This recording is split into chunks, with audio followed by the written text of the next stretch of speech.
ദേശീയ രാഷ്ട്രീയത്തിലെ നിറസാന്നിധ്യമായിരുന്ന മുതിർന്ന കോൺഗ്രസ് നേതാവ് കെ.പി. ഉണ്ണികൃഷ്ണന് ഇന്ന് 89ാം പിറന്നാൾ. വിദ്യാർത്ഥിയായിരിക്കുമ്പോൾ സോഷ്യലിസ്റ്റുകാരനായും കോൺഗ്രസുകാരനായും ഇന്ത്യൻ രാഷ്ട്രീയത്തിൽ തിളങ്ങി നിന്ന കെ.പി. ഉണ്ണികൃഷ്ണൻ നവതിയിലേക്ക് കടക്കുമ്പോൾ തിരക്കുകളിൽ നിന്നെല്ലാം ഒഴിഞ്ഞ് കോഴിക്കോട് പന്നിയങ്കരയിലെ വീട്ടിൽ വിശ്രമത്തിലാണ്.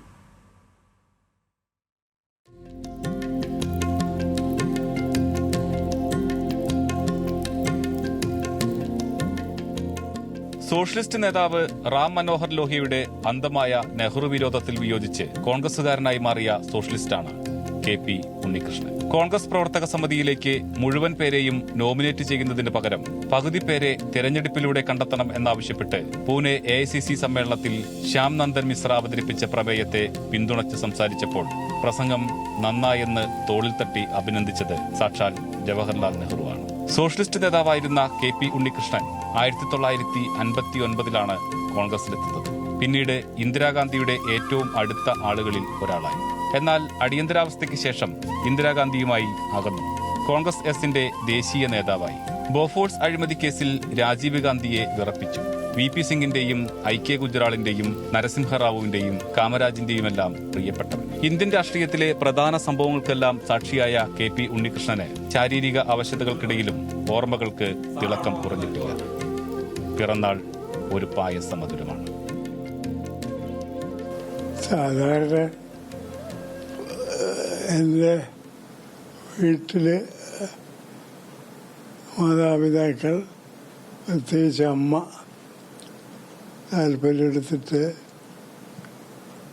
ഭക്ഷണം, പ്രത്യേകിച്ചൊരു പായസം ഉണ്ടാക്കും.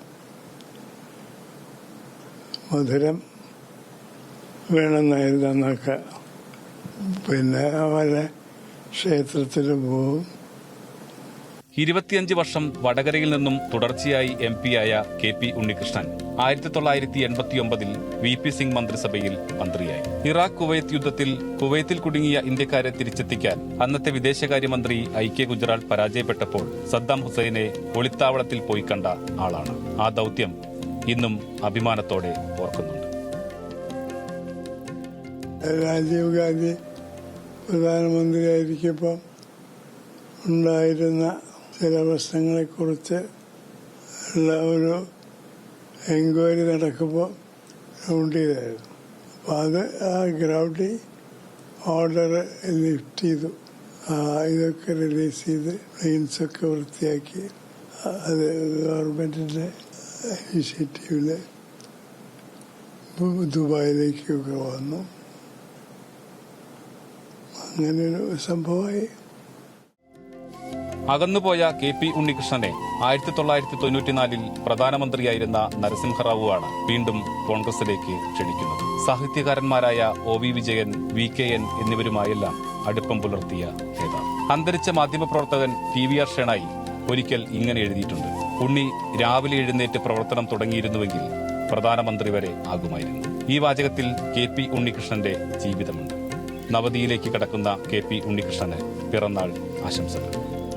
ക്യാമറാമാൻ അതീന്ദർ ജിത്തുവിനൊപ്പം പ്രസാദ് ഉടുമ്പിശ്ശേരി, ന്യൂസ് മലയാളം, കോഴിക്കോട്.